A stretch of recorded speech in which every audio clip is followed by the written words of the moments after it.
childlike joy, a creative spark. So I've been thinking back to when I had social media. I know Snapchat experience that Instagram and whether it's out whether it was happy as whether it was my friends watching, I just felt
We've all had this moment where we go like, yeah, I'm done with social media, I'm deleting all my accounts, and starting tomorrow my life is going to change.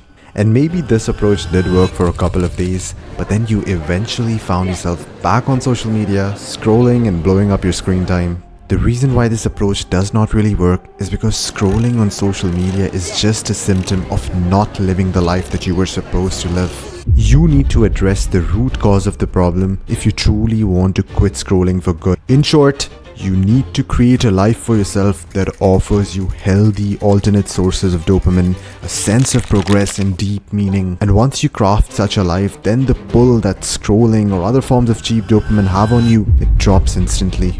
And I say this from personal experience. Back in the day when I didn't really have a direction in my life, I was just going from one hyper-stimulating activity to the other, and it all felt impossible to quit.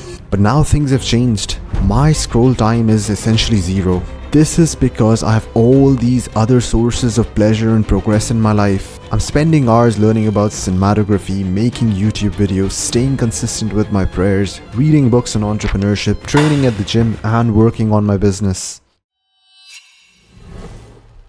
I'm going to be a bit honest with you. Living a truly productive and fulfilling life doesn't just happen randomly. There are certain rules that I had to follow in order for my life to look the way it does. I'm going to list out a few of them and why they are just so essential. The first rule is stop living your life without a damn routine. I cannot stress this enough.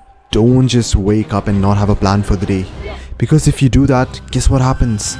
You become a slave to your immediate desires and gravitate towards unhealthy sources of dopamine. Like bro, respect your time. At minimum, have a basic routine which has 3-4 activities that you will follow every single day. Because doing the same thing at the same time every single day is what creates an identity and makes it effortless to live a productive life. The second rule is stop hanging out with people who live chaotic lives. This is probably going to sound a bit rude, but most of your friends might be bringing you down subconsciously. When I was in such circles, 90% of my friends were okay with wasting the time. They were okay with scrolling. They were okay with not having any goals or ambitions. They weren't the kind of guys that I would look up to or go to war with. What begins to happen when you hang out with such people is that your own expectations of yourself lower and you become comfortable sedating yourself and just wasting your life away. The third rule is to put your phone on flight mode. For the first 4 to 6 hours of my day, my phone is on flight mode, and this is by far the most productive and the most feel-good part of my day. When your phone is on flight mode, there are no notifications, no calls, no temptation to check it every 15 minutes. You are basically disconnecting yourself from the world. and I typically use this 4 to 6 hour window to learn new things, work on my business, go out for walks, get some sunlight in. This is your self-love time. You do things that are good for you during this window and not worry about the world and all the fires that are out there. The fourth rule I have is to treat your body like you would treat $1 million racehorse. Like, think about this.